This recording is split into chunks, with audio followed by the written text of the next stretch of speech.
When Melinda left to go on a weekend trip with some of her girlfriends, she left her boyfriend George home alone for the time being. Or so she thought. When he sends her a selfie from the bedroom, Melinda immediately notices that something is off in the picture. When she sees it, she tries to get in contact with George as soon as possible. There is something sticking out from under the bed. What was under George's bed? Was he hiding something from Melinda? Or was he hiding someone? But before we start our story, smash the like button, make sure to subscribe, and hit the notifications bell so you won't miss any new stories. For the first time since they got together, George and Melinda were going to spend a week apart from each other. Recently, some arguments had started building up more and more, and they figured maybe some time away from each other was just what they needed.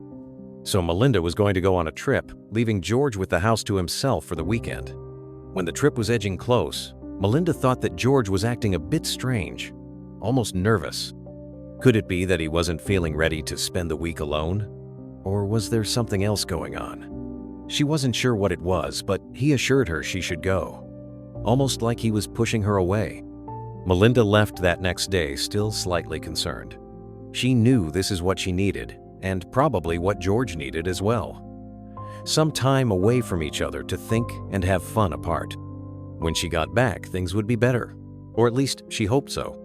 While the original plan was to also have no contact at all during the week, it only took a few days for Melinda to get the urge again to start texting with George again.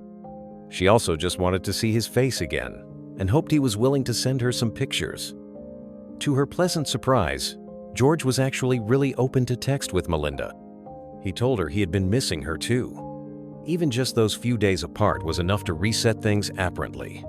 Melinda felt overjoyed, but that feeling would soon make way for worry. Lots of worries. The texting stayed consistent for the next couple of days, and they even called each other once or twice. Melinda had been sending George lots of pictures from her vacation as well, but she had not seen his face in a while. He had not been so forthcoming with this yet, so Melinda came up with an idea. She decided to jokingly ask him for a couple pictures from him in his vacation home. George seemed happy to play along with this joke and started sending her selfies he took of himself all around the house. It was more fun than he thought it'd be, just walking around the house and taking pictures, but he was not paying close enough attention. Melinda was smiling from ear to ear when she was scrolling through the pictures he sent her. She was so lucky to have a man like George in her life. Everything just felt so perfect for a second, but then Melinda got to the selfie of George in their bedroom and she felt her world stop. She had to look twice herself and even showed the photo to her girlfriend so that they could confirm what she was seeing. But they all noticed the same thing. There was something poking out from under the bed.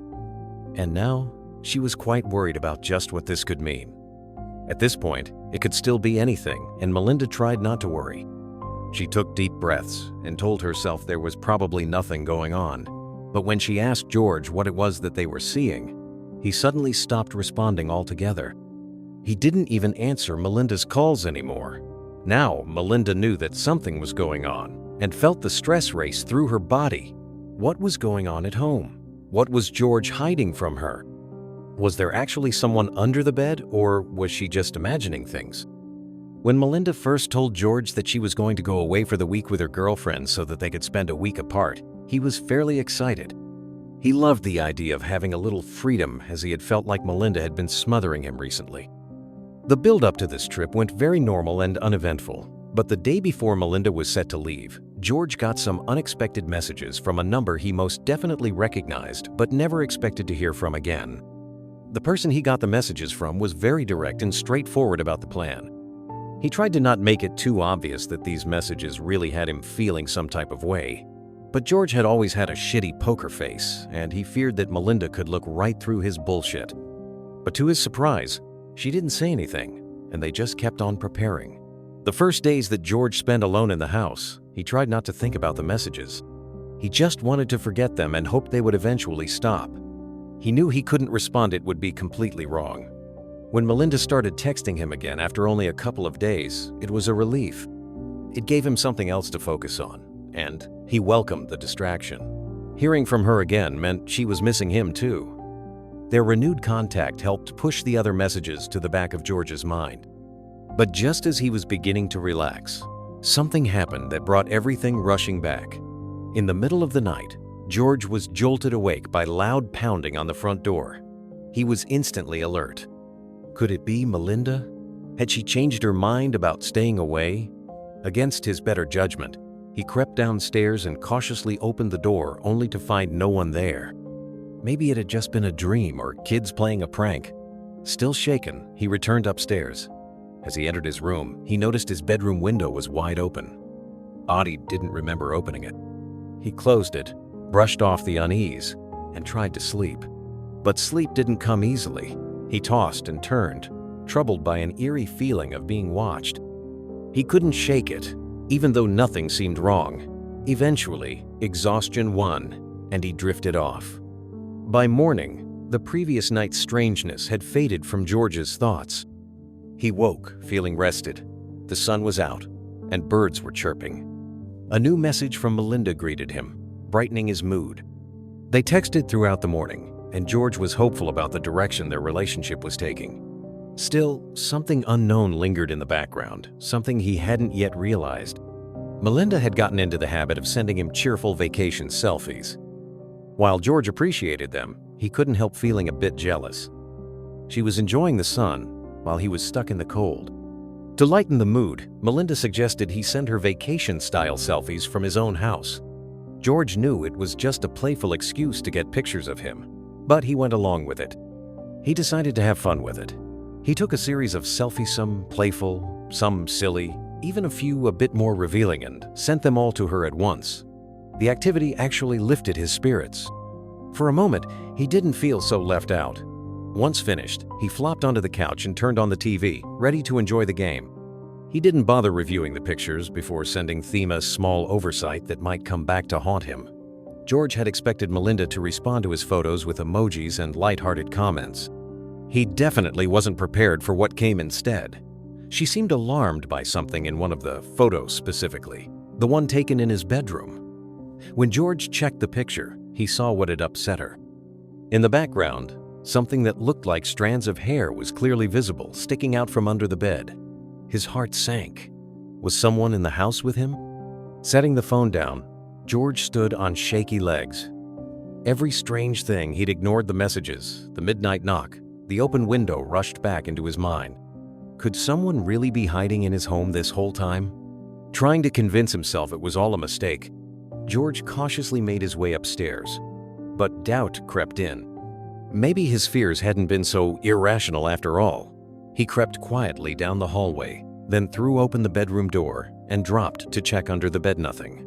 No hair, no signs of anyone. Still, he couldn't shake the feeling that someone had been there.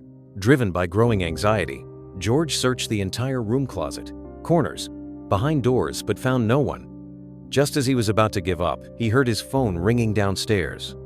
Melinda must have been trying to reach him again, probably panicking after what she'd seen. He rushed down the stairs only to freeze. Someone was already standing there, holding his phone. His suspicions were confirmed. There really was someone in the house, and the person standing in front of him was all too familiar. Before George met Melinda, he had dated Tamika. Though she was kind at first, she quickly became possessive and overbearing. He'd ended things, moved on, and thought it was all behind him. But Tamika had never truly let go. After their breakup, she had continued to follow him, showing up unexpectedly, calling repeatedly, and ignoring every boundary.